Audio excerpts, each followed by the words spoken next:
नमस्कार दोस्तों। प्रस्तुत है यशपाल की लिखी हुई कहानी महादान। सेठ प्रसादी लाल टल्ली मल की कोठी पर जूट का काम होता था। लड़ाई शुरू होने पर जापान और जर्मनी की खरीद बंद हो गई। जहाज़ों की दुश्मन की पनडुब्बियों का भय था। अमेरिका भी माल न जा पाता था। आखिर रकम क्या होता। सरकार धड़ाधड़ नोटें छापे जा रही थी। ब्याज की दर रोज रोज गिर रही थी।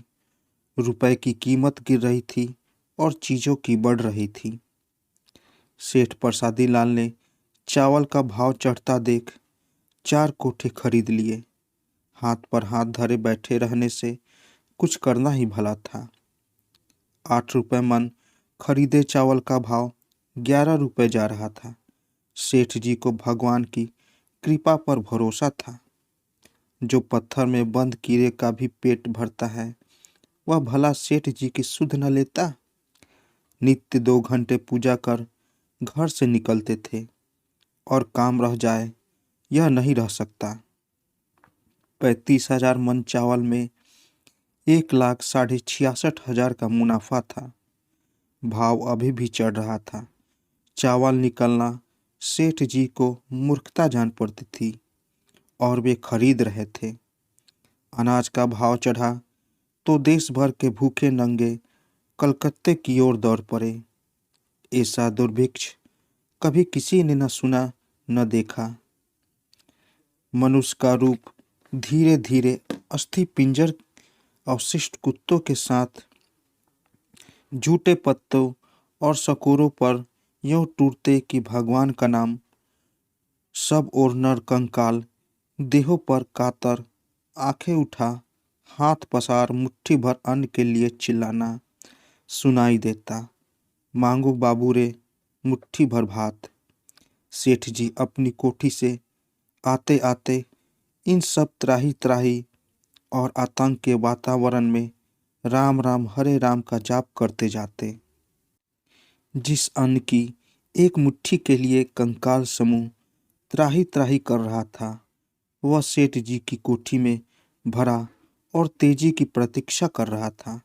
सेठ जी के कोठे में कुछ समय विश्राम कर लेने से चावल का मूल्य सवैया ढेरवा हो जाता। कोठे में बंद चावल के रुपए के रूप में बढ़ती यह शक्ति बाजार से दूसरे चावल को अपनी ओर खींचे ला रही थी। क्षुधा पंडितों को देख सेठ जी का हृदय पसीज उठता। भुने चने का एक बोरा उनके कोठों के द्वार पर रख दिया जाता था। दरबान प्रत्येक मांगने वाले को एक मुट्ठी चना दे देता था। चने का यह दान एक भयंकर संघर्ष का रूप ले रहा था। भीख बांट सकने लायक व्यवस्था बनाए रखने के लिए डांट फटकार लात घूंसे और कभी डंडे और जूते तक के उपयोग की आवश्यकता हो जाती। सेठ जी के द्वार पर दान था और भीतर व्यापार। एक के बाद एक दूसरा दलाल आकर चावल के सौदे की बात करता।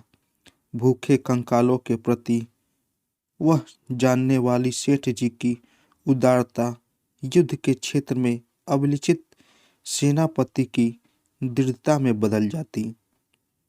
लाला जी के यहाँ चावल सुबह से 35 के भाव बिक रहा था। दोपहर में आकर उन्हें मालूम हुआ मुनीम जी ने 500 मन सुबह से बेच डाला। लाला जी ने माथा ठोक लिया। क्या सत्यानाश कर डालोगे मुनीम जी? बंद करो। नहीं भाई नहीं। आपसे पास दलाली की ओर हाथ बढ़ा। उन्होंने कहा, हम तो भाई साढ़े 35 के खुद खरीद रहे हैं। दोपहर से लाला जी खरीदते गए। संध्या को 38.5 बिक रहा था, पर लाला जी खरीदते रहे थे। रात को भाव 39 पर बंद हुआ। प्रताड़ना भरी दृष्टि से मुनीम की ओर देख लाला जी ने धमकाया, कहो मुनीम जी। सड़कों बाजारों में बुद्धिभिक्षु की संख्या और उनका चित्कार बढ़ता जा रहा था। लाला जी परेशान थे।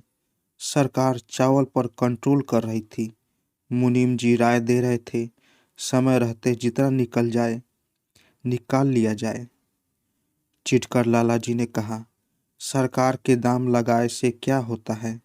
जिसके कोठे में माल है, दाम उसका लगेगा। सरकार यहाँ से लाकर सस्ता बेच लेगी। कोई कागज का नोट है कि मनचाहा छाप लिया। सरकार भी लेवेगी तो व्यापारियों से।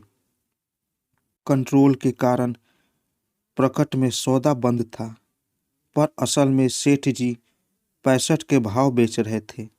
मुनीम जी चिंता से कहते, 65 के भाव खपेगा कितना? अमान की फसल भी तो आवेगी। सेठ जी ने समझाया, ऐसा छोटा दिल करने से कहीं व्यापार होता है? मुनीम जी, इस भाव से आधे पौने कोठे भी बिकेंगे तो अपनी दोहरी खड़ी है। आगे के राम जी मालिक हैं। सभी बाजारों से आदमियों के मक्खी मच्छरों की तरह पटापट मरने की खबरें आती। सुनकर सेठ जी का हृदय दहल जाता। और भी भयंकर खबरें आने लगी। मुर्दा घाट पर लाशों के ढेर लगे हैं। लकड़ी रुपए की 8 सेर बिक रहा है, बल्कि मिलती ही नहीं। गरीब लोग लाशें छोड़ चले जाते हैं। बेचारे अन्न के दाने को तरस कर मर गए। अब उनकी मिट्टी की यह दुर्दशा, बेचारों की गति कैसी होगी? लाला जी की आंखों में आंसू आ गए। कोठी पर रुपए में 1 पाई धर्म दया का कटता था। व्यापार व्यापार है और धर्म धर्म। धर्मादया का रुपया कभी रोकने में लगा देते तो उसे ब्याज और मूल सहित फिर धर्म दया में कर देते। वह भगवत अर्पण था।